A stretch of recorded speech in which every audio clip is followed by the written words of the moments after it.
right, my friends, J.R. Dukes at your service. Today, I am joined with David at Red Pill News.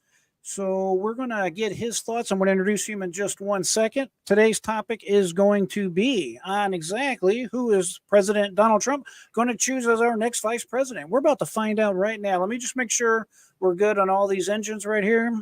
Let's see. We are simulcasting this, at least on some stations. I think David's got it on a couple, specifically Rumble and one others. Looks like we're good on X, YouTube, Twitch. Fantastic. All right, my friends. As I said, J.R. Dukes here with you. I want to welcome my friend David from Red Pill News. David, would you like to go ahead and introduce yourself and say hello? Hey, good to see you, JR. Good to see you, everybody, audience out there. I am just another patriot that loves America and wants to see America put first, as opposed to America being put last under the Biden administration. Absolutely, my friend. I will tell you, it's always a pleasure to have a fellow patriot like yourself on the program. I enjoyed our last program together, had a lot of very favorable comments pertaining to that program, and I think today's discussion is going to be educational and lively. Obviously, our goal here is to simply spread the truth, stop indoctrination, and let everybody have the opportunity to see exactly what's going on in the world that we live in so we can each and every one live our best life possible. I'm a firm believer that when you understand better, you can live better. It's really just that simple. So, my friend David, before we get started here, what do you think about what's going on with today's events, just in general? Anything reaching out and slapping you in the face, so to speak, that you want to make a comment on before we start drilling down? Yeah, there's so much going on. It feels like we have a month of news cycles in 1 week. I mean, we have right now things are seriously escalating with Russia. We've had U.S. missiles striking inside of the borders of Russia. I mean, they were launched by Ukraine, not by us, but it's getting Putin has made some pretty bold threats about sending missiles to Cuba. We've also got the latest jobs report where the numbers are faked, a lot of them. It looks good on the surface, but it's actually really bad. I think the Biden administration is going to try to keep the economy going just long enough for then a super bad recession right after Election Day.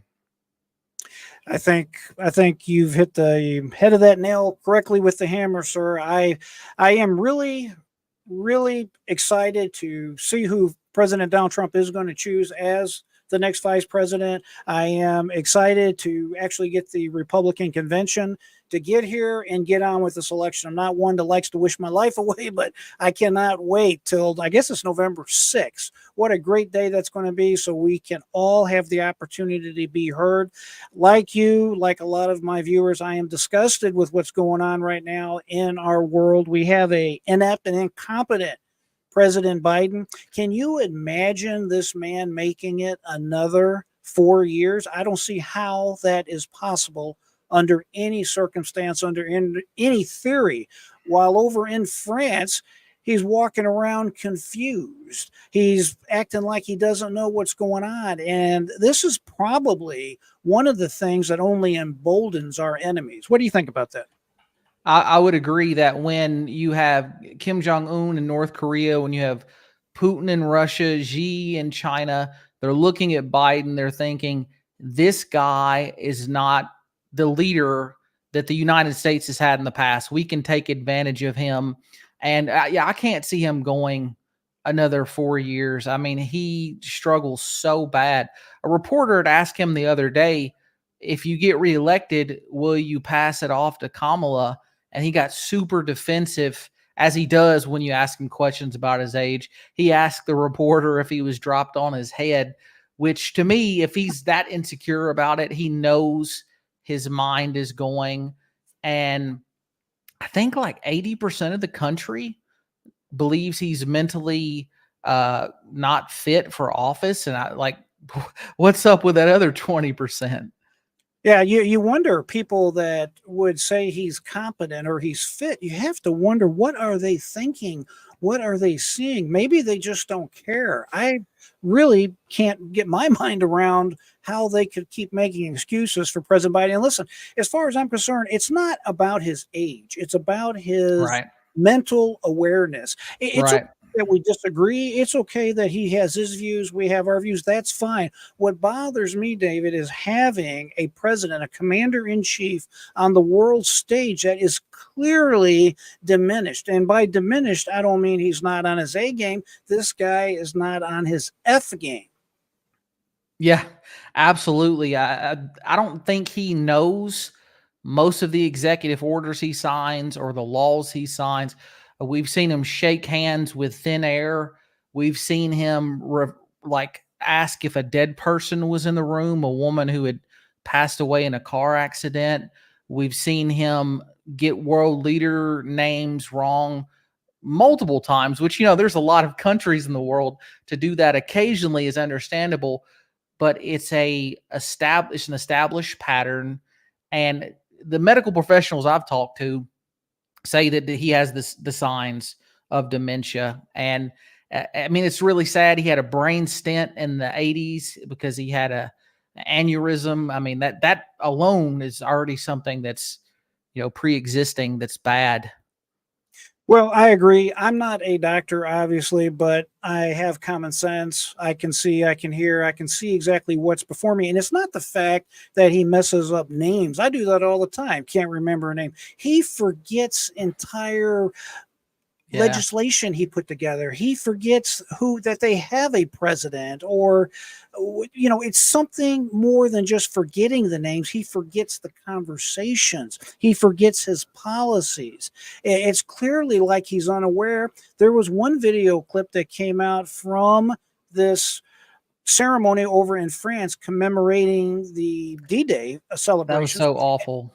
It was awful. And the man is like fumbling with his hand, trying to bend down when everyone else is standing up, like he's feeling for a chair that's not there. It's further back behind him. It's just extremely uncomfortable for everybody involved. And then, of course, today we're in the Yeah. wake of that Wall Street Journal article that has come forward. And I believe they interviewed 45 plus, get this, Democrats that have worked closely recently with President Joe Biden.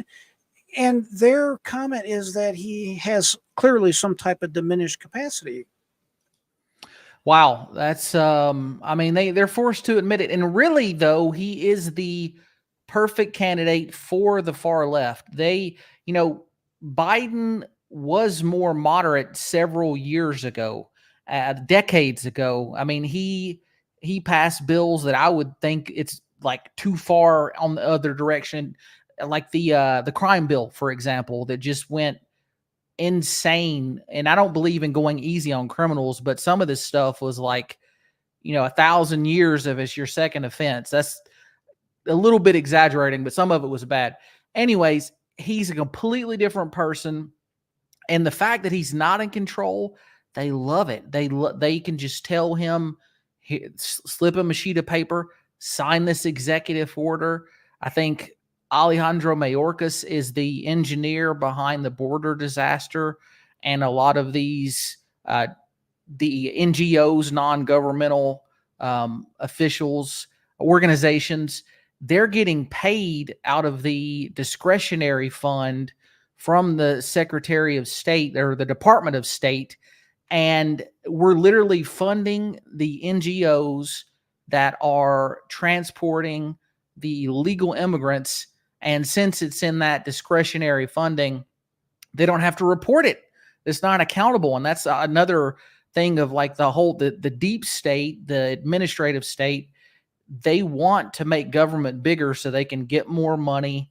They want these illegal immigrants here so they can pay them 25% of what they would pay an American.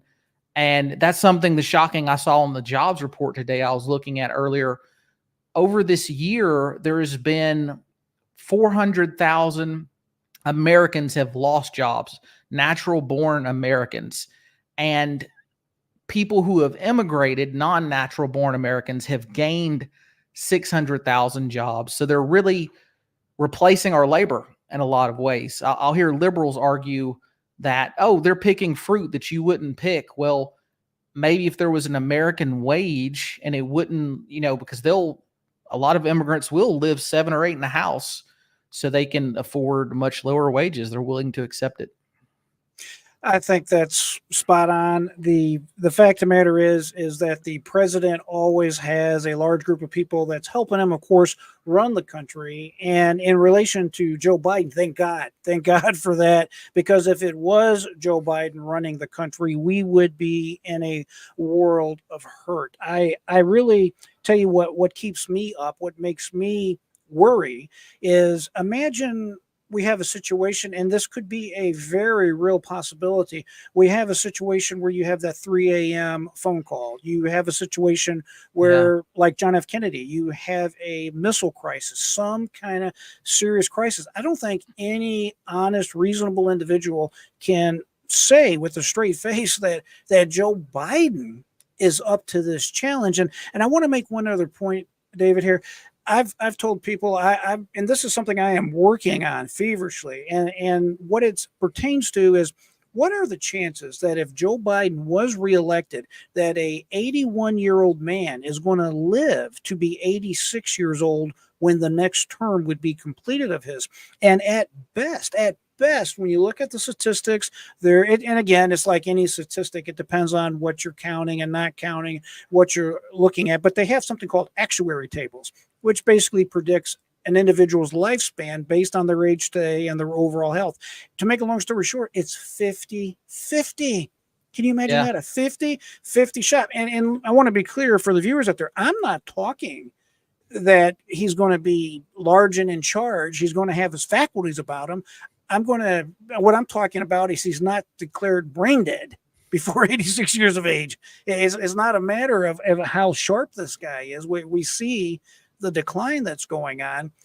50-50 shot. Would you vote for anybody that literally had a 50-50 shot of still being alive when they're termed in? God forbid, President Kamala Harris. I mean, the left would enjoy that in a lot of ways. They're so against Trump that George Soros, his son, came out on X. I think his name is Alex Soros, and he basically couldn't keep quiet any longer. He spilled the master narrative that is, call Trump a felon over and over and over and over so we can dissuade independent voters. That was their goal. That's not happening in the polls. They failed. But I mean, they're so against him trying to restore national sovereignty and have a country with borders. They will vote for anybody. And Kamala, interestingly, she is the worst polling vice president in United States history. And I don't know how she would do over. I haven't looked at all the polls of like her and in general, but I mean, people would want that over Trump. They literally want a nuclear war over Trump. We're probably worse that some now are the tensions with Russia and then also North Korea. The U.S. bombed the area between the North and the South just the other day, because North Korea tried to launch a spy satellite. So with North Korea, China is, I know Taiwan just put landmines in the water, like actual live mines. All of that going on, Democrats would still rather vote for anybody but Trump, because that propaganda worked. They're convinced that he's a Russian asset, that he used Russia to overturn the 2016 election. They're convinced he sold nuclear codes, all this insane stuff. But that's how good the propaganda works. Well, you hear the woke liberals, they're always fear mongering. They're always trying to make everybody afraid of Donald Trump, that if he regains power, our country's over with. Look at the disaster of Robert De Niro coming out at the New York Yeah. trial and the nonsense that that generated. I mean, at this point, they are basically being laughed at. I don't think any reasonable individual is going to take that for granted. And before we go any further, I just wanted to point out I'm going to repost the link in the chat. If you would like to join us live, you can simply call in on your phone via the StreamYard link, or you're welcome to join us on camera. But we do welcome your calls. If you have any comments, if you have any questions for myself or for David, please put them in the chat and we will do our best to get to them. Now, today's Also, program before I is, forget, sorry, go ahead, Dave. no, November 5th is election day. November 5th. Tuesday. Good man. Thank you. Thank you. All Didn't right. mean to So, interrupt. no, I need to be interrupted when I give the wrong date. God forbid we show up on the wrong day, right? So get out and vote early and make sure you know election day is November 5th, as David was kind enough to point out to us. Folks, I put the link in there. All you have to do, if you want to just call in, you can do so. You'll pop up on my screen here and we'll try to get you on the program. Otherwise, you can just simply put your questions, just type them in, and we will get to them to the best of our ability. Now, today we're going to talk about who is Donald Trump going to choose for vice president. And before we conclude today, stay tuned, because I'm going to give you my prediction for who Donald Trump is going to pick as his VP. And I think most of you are going to be surprised. I don't think it's going to be, let's just say, I don't think it's going to be who all the talking heads say it's going to be. But I digress. Let's go ahead and let's drill down into this. Now, the first thing I made for us here is a rough list. I developed this from all types of public sources. Anybody that mentioned a likely candidate is on this list. And David, I'm interested in what you think of this list. But top of the list, I think clearly, is Governor Doug Burgum, if I'm saying his name right. Doug Burgum. I believe he is the North Dakota governor, the current North Dakota governor. You also have Senator J.D. Vance. He's from Ohio. You have, of course, Senator Marco Rubio right here in the great state of Florida. You have Tim Scott. You have, Tom Cotton. Tom Cotton. He's out of Arkansas. He's a sitting senator. And of course, Tim Scott, he's a senator, the black senator from South Carolina. You have Byron Reynolds. He's a representative here in Florida. Elise Stefanik out of New York. And of course, Dr. Penn Carlson. Some honorable mentions that are some wild cards here is, of course, you have Governor Glenn Youngkin, Governor Abbott of Texas, which I thought was an interesting prediction. One of the videos I found was talking about Arkansas Governor Sarah Huckabee Sanders. Remember, she was the former press secretary at one time for former President Donald Trump. And finally, you have Kari Lake and Tulsi Gabbard. Remember, the Gabbard, she was originally a Democrat, if I remember right. I believe she ran for president, and she was the one. Dave, correct me if I'm wrong. Wasn't she the one that, let's see, was Hillary Clinton said she was a Russian agent? Some more nonsense. Correct. Yeah. And Google made her account glitch. Like, they literally stopped her from buying ads the day after she called out Kamala in the primary debate. She was going to run ads on that moment, and Google glitched her account. It's just insane. Yeah, I know it's interesting. And of course, Kari Lake, she is a former news reporter, I believe, out of Arizona. I've always kind of liked her, but she's kind of bogged down with a lot of, let's just say, nonsense. I don't want to get too deep into it, but I've always liked her, but I don't really think she's considered a front runner. But you never know. Donald Trump does like surprises, so we'll just have to wait and see. I was just curious, if you don't want to divulge it now, you don't have to. But do you have a prediction as to how that might go? Yeah. So, do you want to discuss the candidates one by one and then later say our predictions, or do you want to just Well, me we go can over the take whole them one list? by one. Do you have any initial observations about any of these particular VPs? And I have some videos I want us to look at. Some of them I think you're going to find interesting, because there's some past speeches from some of these individuals that I think might have some bearing on this situation, but you never know. But go ahead and share what thoughts you have about any particular candidate you wish to talk about. Yeah, I'll just give an initial rundown and then we can go into depth later. This is a great list. First of all, you've got a really diverse set of mostly conservatives. I know Tulsi, she's more conservative than she was. She's still got some liberal positions, but a great list. Doug Burgum, I don't know a lot about him. I think, was he also the chair of the GOP in North Dakota before he was a governor? I Maybe think he that's someone was. else. I think he Not was, but I sure. know he's a very, very wealthy businessman in addition to being a governor. And just an honorable mention too. Remember the governor from South Dakota? Her name's escaping me, but I know y'all know her. She's that real good looking woman, but she had that book come out. Christy Nome. And yeah, Christy Nome. She had that book come out about killing her dog.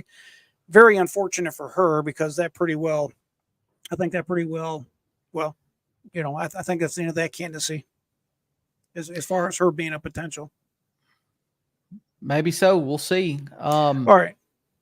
Go ahead. I'm going to play this next video. Go ahead and share Yeah. whatever thoughts you have there with me. Yeah, I was just going to say there's all of those candidates. I could think of reasons why yes and why no. This is going to be the biggest obstacle is you want to get good talent, but you also don't want to pull someone from a Senate race like Carrie Lake. She's in a Senate race and she kind of backtracked on abortion. I don't think she should have had, but that's just the nature of trying to win elections. But it'll be a choice for Trump between someone who's demographically favorable and someone who is like the most competent. They're all competent on that list. I just hope he picks someone, even though VP is largely symbolic. I mean, they have some responsibilities, but they're mainly there in case something happens to the president. But I hope he picks, regardless of their gender or color, the person that's the most competent and not to appease a certain demographic of voters. All right, let's take a quick peek at this video and then we'll talk on the other side here.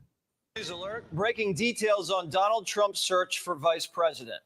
Reports out tonight that say the Trump campaign has begun the process of formally requesting information from a small group of potential running mates. The vetting process has begun. The potential candidates are North Dakota Governor Doug Burgum, Florida Senator Marco Rubio, and Ohio Senator J.D. Vance. Other people are still likely being considered, but this initial outreach suggests that these men are on the top of Trump's list. Other potential running mates like Tim Scott have been vetted, but not to the level of Burgum, Rubio, and Vance. Donald Trump says he plans to make his VP pick announcement closer to the Republican National Convention in July. Chief political anchor and executive editor of the Special Report, Brett Baer, joins me now. So, Brett, this Burgum movement is real. Apparently, the Trump people were really impressed by how he went to the courthouse to defend the president. What are you hearing? Yeah, Jesse, good evening. The Burgum movement is real. Paperwork is being exchanged, and you're right to. Okay, I want to get to a few other videos here. I wanted our viewers to hear the highlight. I will tell you one other comment. They're going to mention Elise Stefanik here. I think one of the problems with her, even though she's well-spoken, she's come out against some of those colleges that were allowing these goofy protests to go on. I mean, she's a very smart and capable candidate, but I think she's having trouble in her own race. And I think that's one of the problems out of New York. At least that's what I heard. Whether or not that's true, that could be another story. But that's what I've heard as far as that matter is concerned. Now, any comment on that before I show this next video? Yeah, I haven't seen her polls, but I know her opponent got caught recorded saying that Trump supporters should be put in education camps. I mean, if the district is really competitive, that might make a difference. So we'll see. Sure, I agree. I agree totally with you. That I would think that would make a difference, no doubt about it. Let's take a peek at this, and we'll talk about it. People who, while they have all turned around and become very interested, apparently, in taking on this. This kind is of a role takeoff with him, of CNN. I thought this was an interesting actually start out little that way. slice Let's right here. just, play that tape. Would you ever do business with Donald Trump? I don't think so. Why? I just think that it's important that you're judged by the company you keep. There's a movement to sort of gloat over the fact that the elites were right about Donald Trump, right? Wow. I'm a guy. I never liked him. You all have friends. You all have friends that are thinking about voting for Donald Trump. Friends, do not let friends vote for con artists. Wow. Yeah, see, I think that's gonna. I don't see anybody talking about this, my friend, but I think that's really, really going to hurt. Well, what's your initial thoughts on that right there? That's an interesting piece, isn't it? Yeah. Well, I saw the Marco Rubio was February 2016, the date at the top. I think that matters less. You know, the primaries are always nasty. I think Trump and DeSantis will make up as well. But interestingly, J.D. Vance didn't come around to liking Trump until way later. I don't think it was until maybe 2022 or 2023. And the governor, you know, I don't know when that was filmed, but it really is interesting. There were times where they did what they thought was politically best to say. Either they're running against him or they're just like thought that, okay, he's going to die. He's not going to politically, he's not going to persist. But the thing about Trump, that's why they call him Teflon Don. He persists. And those statements, it depends on how old they are. That'll determine how harshly Trump will judge. I mean, he loves loyalty. If they've been loyal recently, then he'll think more favorably of them.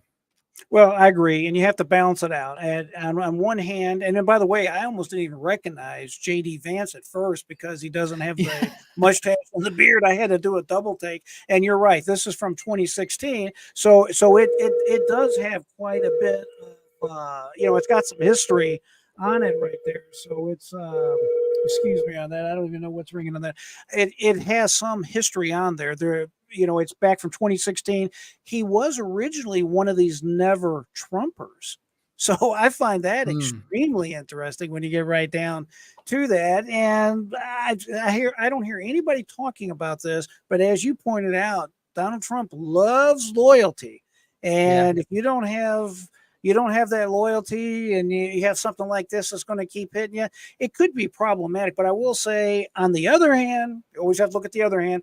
On the other hand, when there is primaries, it is dog eat dog. I mean, it is that type of world. Yeah, it is. Absolutely. And my biggest fear is that out of his love of loyalty, which loyalty is great, I just hope he doesn't pick bad people like he did in 2016. I love Trump, but he picked people who had been in Washington for a long time, and they were like the wrong kind of insiders. And I think if he would have had the right people, I think he could have done a lot more. But it's just so hard to know. You hear people will campaign one way and then govern another way. That when they attack Trump, they're like, there's no way this guy, before he was elected his first term, they were like, there's no way this business guy is going to be able to get anything done in government where we've been in government for, decades. We know what we're doing, or several years. And goodness gracious, they were absolutely wrong. And they figured that out. Right. Let's go ahead and take a quick peek at this clip from the Young Turks channel, and then we're going to talk about it. Listen, I'm not a huge fan of most of these people. Let's just be real about that. But at the same time, there are people on the didn't make it list that I'm really glad didn't make it. So that in that list, you have Vivek Ramaswamy, Kristi Noem, who I think was excluded for obvious reasons, all the lies in her books and the fact that she had those terrible interviews following getting caught in those lies. But mainly for murdering a dog. I mean, yeah, Americans like dogs. That's the one thing that Americans agree on. Yes. You have Nikki Haley, Marjorie Taylor Greene. I'm so glad that she's not getting chosen. Same with Tulsi Gabbard. Very happy that she's no longer in the running. I had predicted that she was going to be his VP pick. That was a bad prediction, and I'm very happy that I was wrong. Then you also have Tucker Carlson, who, again, very happy he didn't make it on the short list. All right, what I want to talk about on this clip here is, and you can tell me if you agree with me on this or not, but when it comes to, first of all, Tucker Carlson, I would say no way. I just don't see that happening. But the thing that surprised me, and I want to just briefly talk about, I keep hearing Nikki Haley's name coming up, and they talk about some of the people that want to see her on the ticket. Oh, it will unify the party. It will do this. It will do that. And I'm interested, David, in your take on this, because I think that's nonsense. The Nikki Haley supporters, in my opinion, the vast majority of them were crossover Democrats masquerading as Republicans. You clearly saw that in New Hampshire, Vermont, because these individuals had open primaries. You were not committed to vote for one party or the other based on how you're registered. Like here in Florida, I'm a registered Republican, and I can only vote in the Republican primary. When I originally came here, I was non-committed. I was just considered an independent. And then I found out very quickly, oh, well, I can't vote in either primary. So it's not a good thing to be an independent, at least on paper. But Nikki Haley, the vast majority of her support, in my opinion, were Democrats simply crossing over to try to cause embarrassment and problems for former President Donald Trump. How would you think of that right there? Yeah, you're absolutely correct. It's a known common tactic of Democrats in various swing states. They will go undercover as Republicans, go to these open primaries, vote for whoever has the highest chance of stopping Donald Trump, or whoever the leading candidate is they don't like. She would be an absolute disaster. While I do think the vice presidential role is primarily ceremonial, they do have a tremendous amount of power in terms of communicating with the staff and making certain messages either be amplified or not allowing certain messages to be spread. I mean, Trump could have an economic agenda. Nikki Haley could show up and say, hey, actually, Trump said don't do this, or she could pass it through one of her staff members. She could say something to a foreign diplomat through one of her staff members that would maybe start a war or get us closer to war.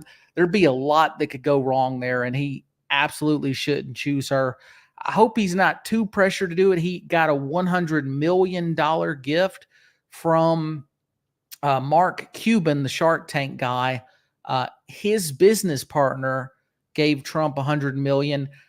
I think she's kind of establishment. The donor, the business partner of Mark Cuban, I'm not certain though. I hope she's not pressuring him to pick someone like Nikki Haley, because that would be a disaster. It's all about who's around you and who's on your team. I'm just going to go on a limb here and just tell you, I don't see any way possible that he picks Nikki Haley. And if for no other reason, as we talked about on this program, Donald Trump loves loyalty. He's all about people that can be loyal. And I get that. I can relate to that. I understand the need to have that loyalty. And she promised him that I would not run against you. Period. Fact. You know, and, Yeah. and of course she lied, because obviously not only did she run against him, she stayed, even though she knew she had no path to win, and she was nasty about it the whole time. So nasty. And still has not. Well, I guess technically she's endorsed him as president, but it's a real light endorsement. I mean, there was no press conference or anything like that, as you would expect from a number 2, quote unquote, opponent, right? I mean, that's just sounds like common sense to me. So, but at any rate, that's just my prediction. I sincerely hope they don't backtrack and end up picking someone like her. Let's take a look at this and tell me what you think about this little clip right here. And 4 men have emerged as this year's possible sweepstakes top contenders. This 2 is from sources NBC say News. Ohio Senator J.D. Vance, North Dakota Governor Doug Burgum, and Florida Senator Marco Rubio are on the list. And one source says Senator Tim Scott of South Carolina is as well. We need Donald Trump. All four candidates now fierce Trump loyalists, defending him during his New York hush money trial in the courtroom and on the air. This is the quintessential show trial. This is what you see in communist countries. This legal proceeding is disgraceful. But what about and I Trump don't calling care. our country a fascist They're state? trying to throw him in prison for a paperwork violation, Wolf. Vance has proven to be one of Trump's staunchest defenders, an attack dog in the media with strong base bona fides. The other senators on the short list possibly giving Trump access to voting blocs he struggled with in the past. Scott with black voters and Rubio with Latinos. The Florida senator also ramping up his rhetoric on Twitter in a decidedly Trumpian style. Who are we going to send back to the White House? Trump! Trump likely has a different interest in billionaire Burgum, a one-man war chest who can help fund his campaign, which has lagged behind President Biden's in fundraising. He's been a successful. Yeah, businessman. he's a very wealthy businessman. And tell me your thoughts on that. And I wanted to ask your thoughts on Senator Rick Scott. I'm sorry, Senator Tim Scott. Tim Scott. Yeah, I want to keep wanting to say Rick Scott. Tim Scott. What's your opinion on both of them? Yeah, Tim Scott, I think he's mediocre. He's caved to the woke mob a couple times. He used some rhetoric after being pressured that is the exact same kind of like Democrat rhetoric, saying that someone was like fired because of their race. I can't remember the exact context, but it was clearly that he caved to the pressure. And that's the sad part about Congress. The first thing they tell you when you get there is your number one goal is to get reelected. And to do that, do whatever you can to get as much money as possible.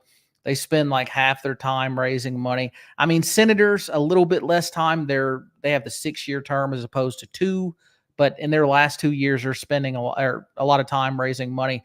I think, he would be a pick if you want to get more votes from a certain demographic.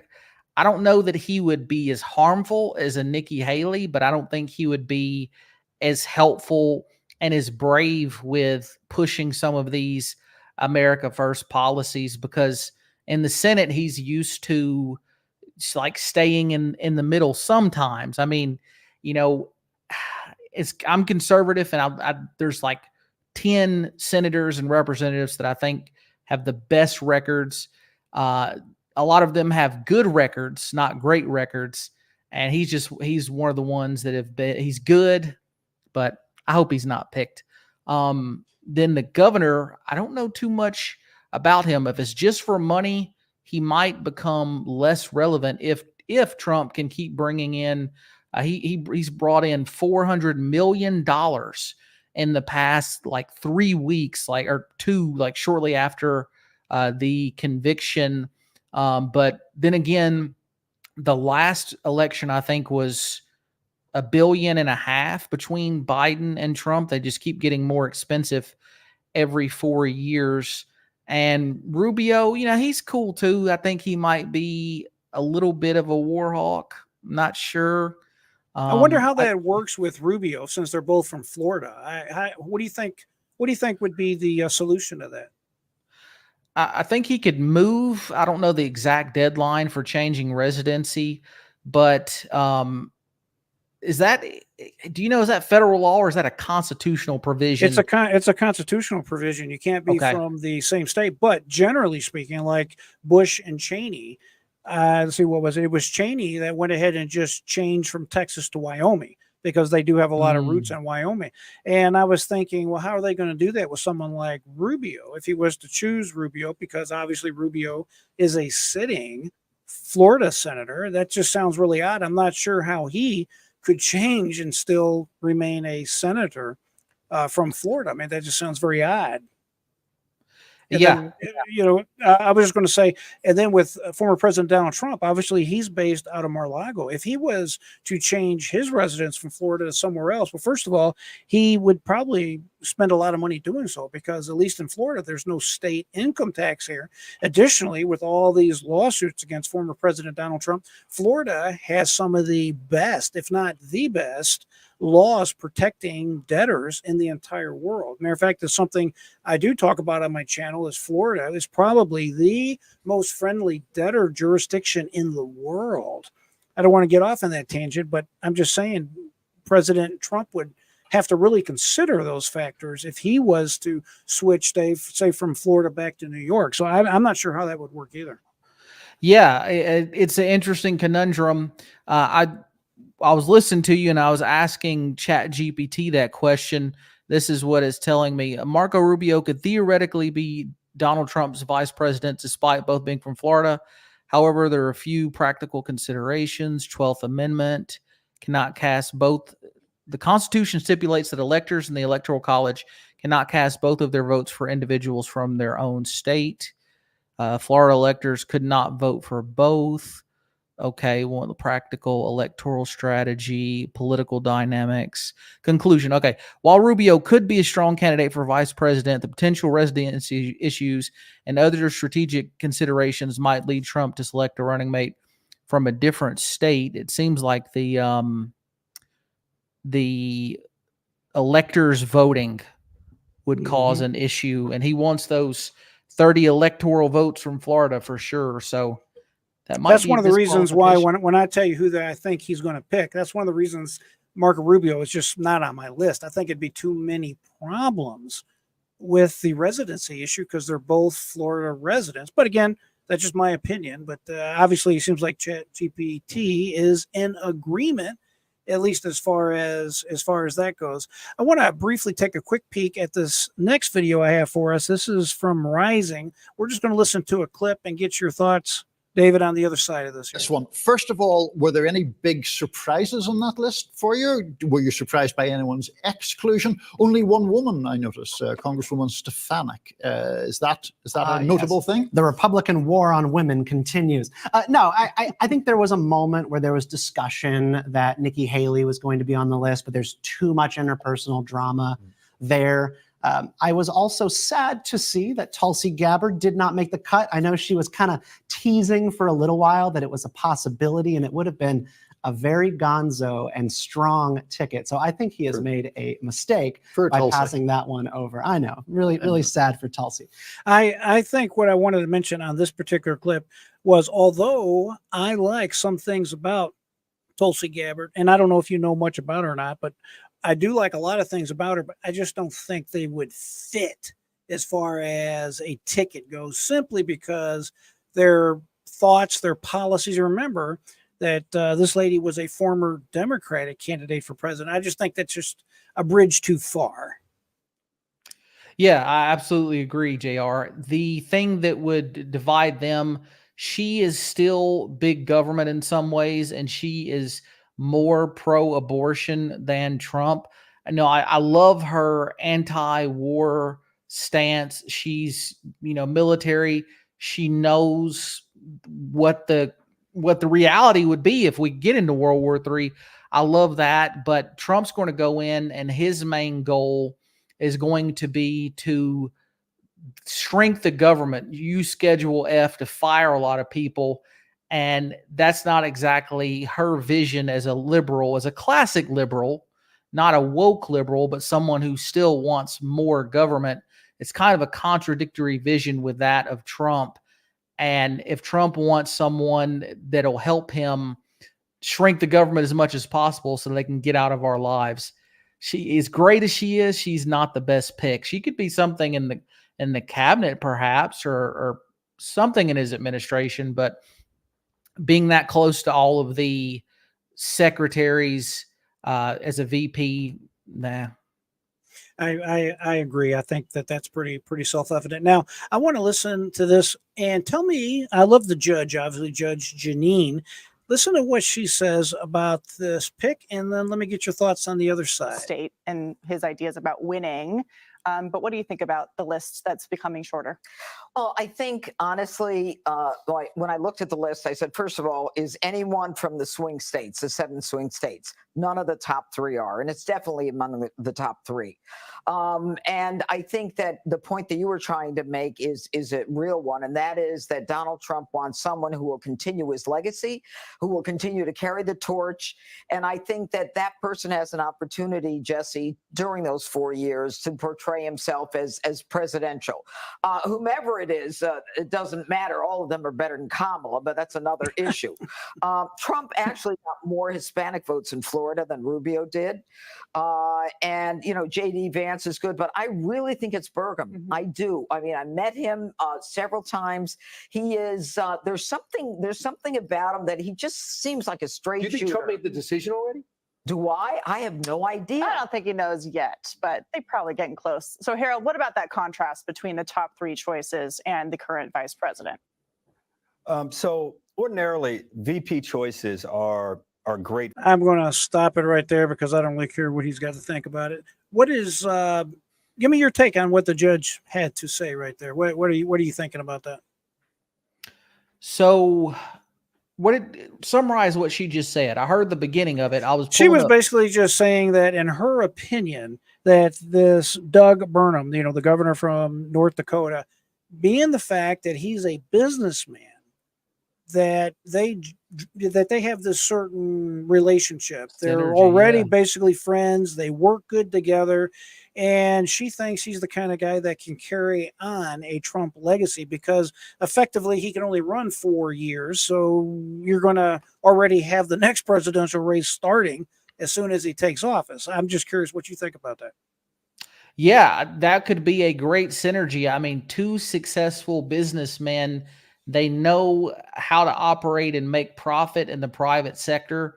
And if you bring that mindset into government, you couldn't have a better mindset for running an effective government than thinking this thing needs to make profit and not just print money. And I got distracted because I was pulling up the Liberty score from Conservative Review, and I want to check out what his score is. I'm really sad to see that Stefanik has a Liberty score of 48 in F, but I probably shouldn't be too surprised because she is in New York, and you just don't get elected as a Republican in New York unless you're voting for some liberal policies. Let's see, how do I spell his last name? Burgum. I'm going to see if they have Burgum, Burgum.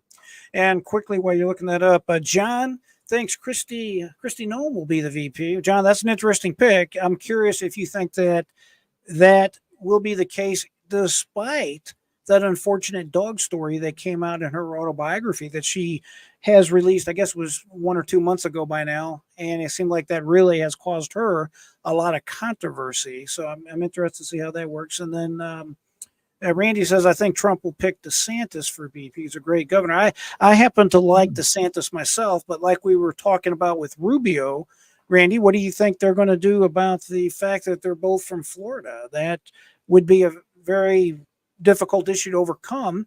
I don't see the governor resigning to say he lives in Texas now. I think that's a stretch too far, but who knows? It'd be an interesting take. Go ahead, David. Yeah, I'm super interested in that now. I want to read more on what would have to happen for those electors to vote for Trump and then also for the VP to come along. But it looks like Liberty score just does Congress. So I'm going to look at Tim Scott now. They didn't have Governor Burgum.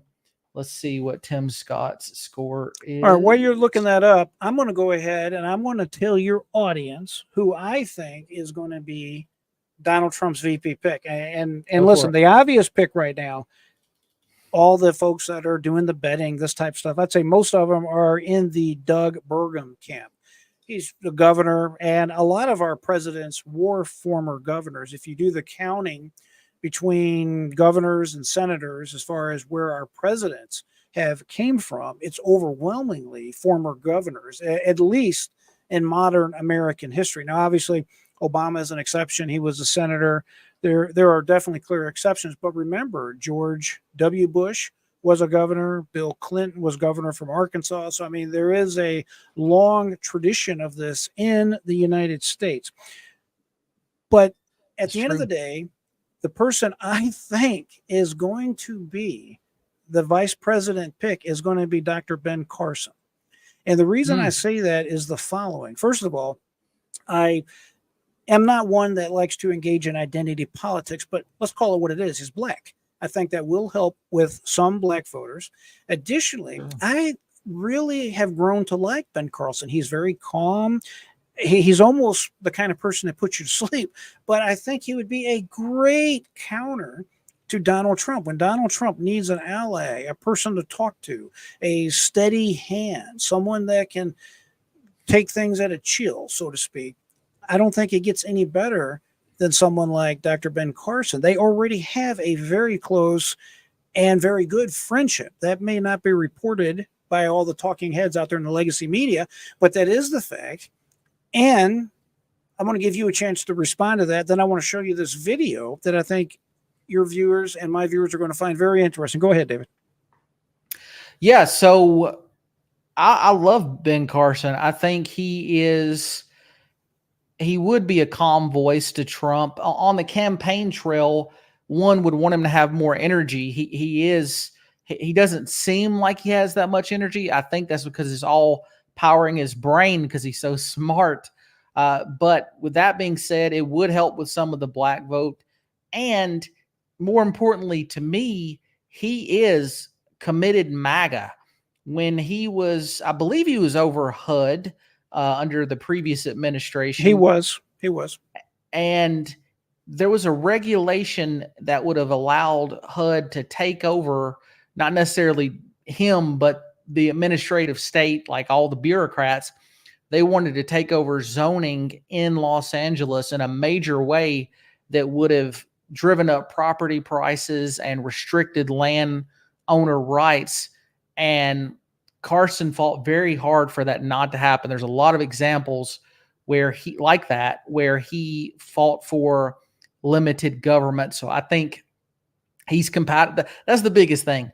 Are they MAGA? Do they really want less government so the American people can be more free, less regulations, less taxes, less permits and license to get, and more time to focus on growing their businesses and their families?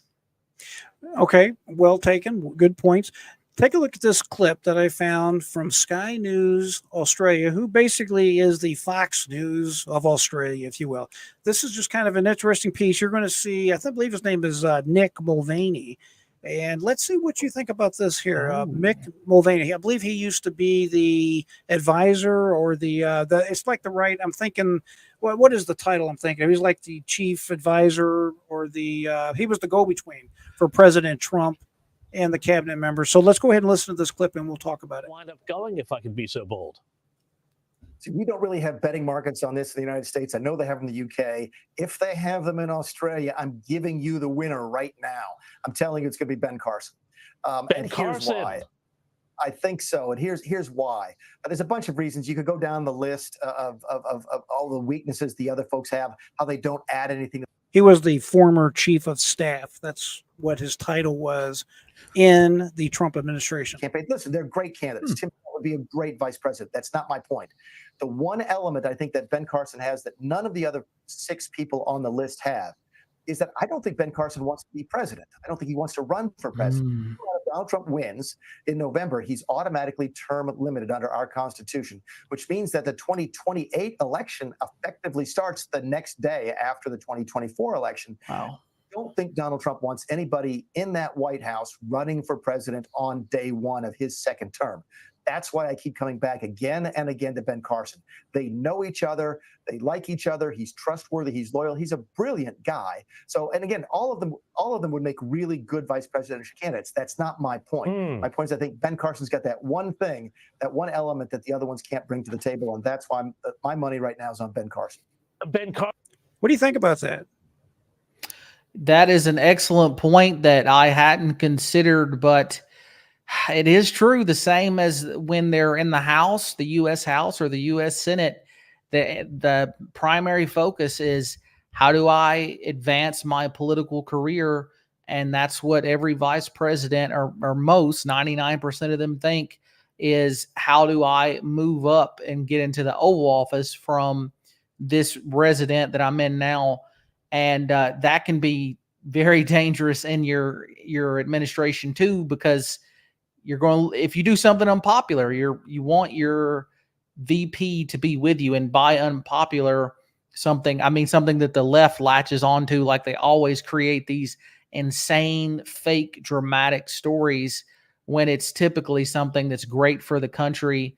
You don't want a vice president that's going to distance himself from you, like Mike Pence, when he later said, Trump shouldn't have looked into the things that happened, although there were so many unique circumstances that should have been looked into.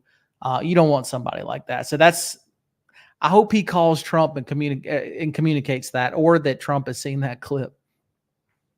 I think them are all excellent points. I have to tell you, I want to show you this video right here. This is Dr. Ben Carlson.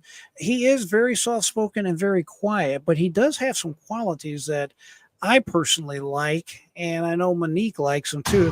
Let's listen to this for just a second. Now, Ben, I had a phone call last week. I had a phone call from a big British newspaper, big title with an international reach. And they said, now, come on, Nigel, you're close to Trump and Team Trump.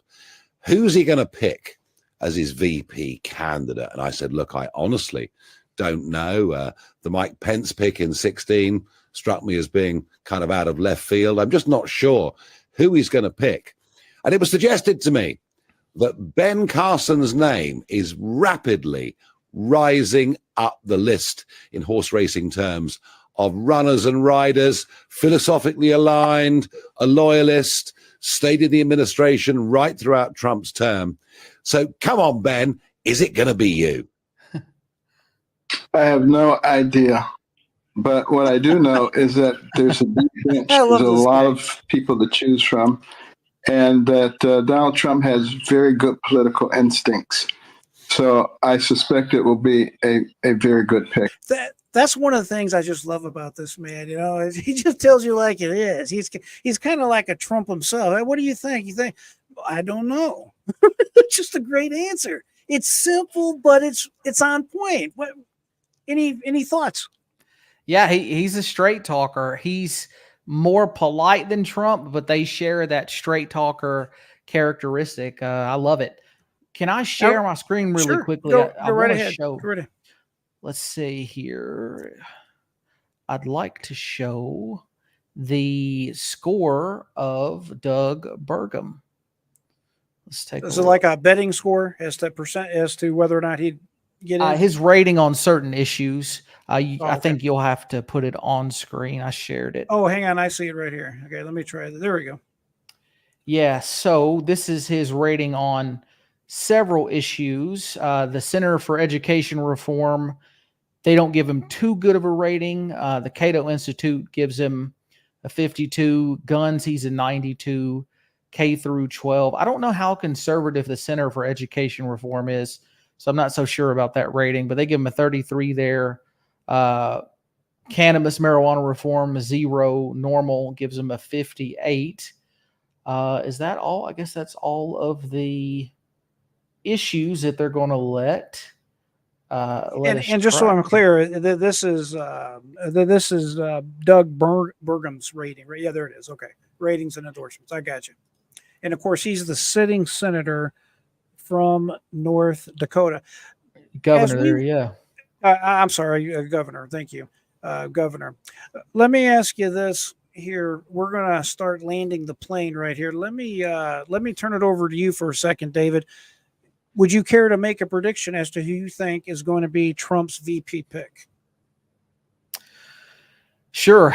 There's 2 or 3 that I think are really up there. I would say that Ben Carson's probably 1 or 2. Do you mind pulling up that full list you had earlier? I thought that was a great I don't mind it at all. Let me reference pull this tool. up here for you. There we go. All right. So looking at this, I would say top 3 are J.D. Vance, Ben Carson, and Byron Donalds.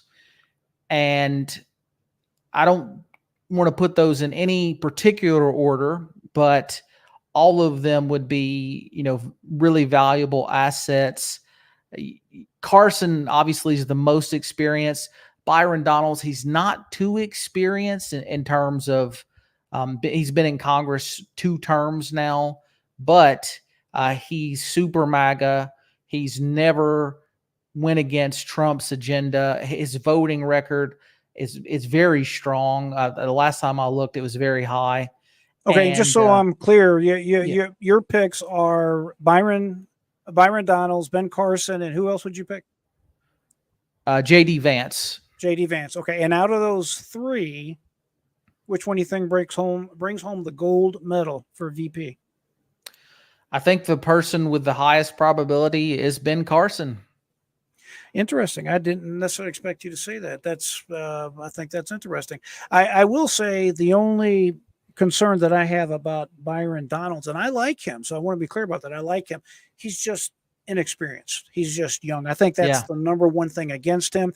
I figured for someone like J.D. Vance, if Donald Trump wanted to pick his IG or his id, whatever the Freudian term is for that, he would pick someone like J.D. Vance. I think J.D. Vance is a mini Trump, if I can say it like that. That's just I think J.D. Vance is probably the closest aligned to Trump as far as ideology goes. I could be wrong.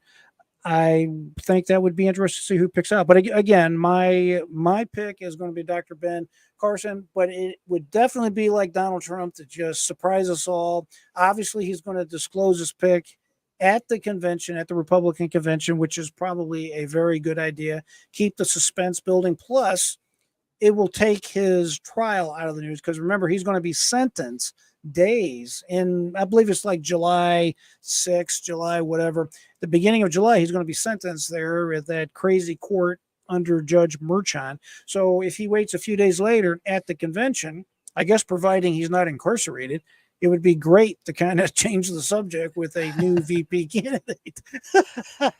I mean, but then again, that would be an amazing like PR thing if he's on a jail video call, like or in prison, and he's like, I'm here in this prison, I'm under this witch hunt, and I hereby nominate Ben Carson as my VP. That would go so viral. That would break the internet.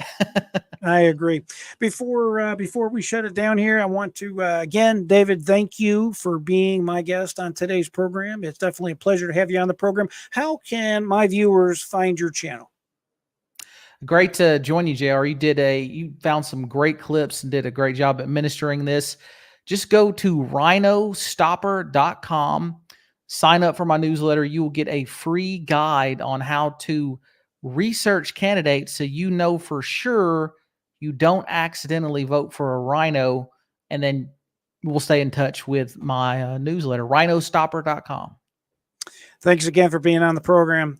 Folks, it's a pleasure. Appreciate you being with me today. Go ahead, if you're still with me, hit the thumbs up button. Be sure to like, subscribe, send this video to one of your indoctrinated friends, family members, whomever, so that they can make an informed decision for themselves. I always say, keep your mind free, never give up. Until next time, my friends, I am J.R. Dukes.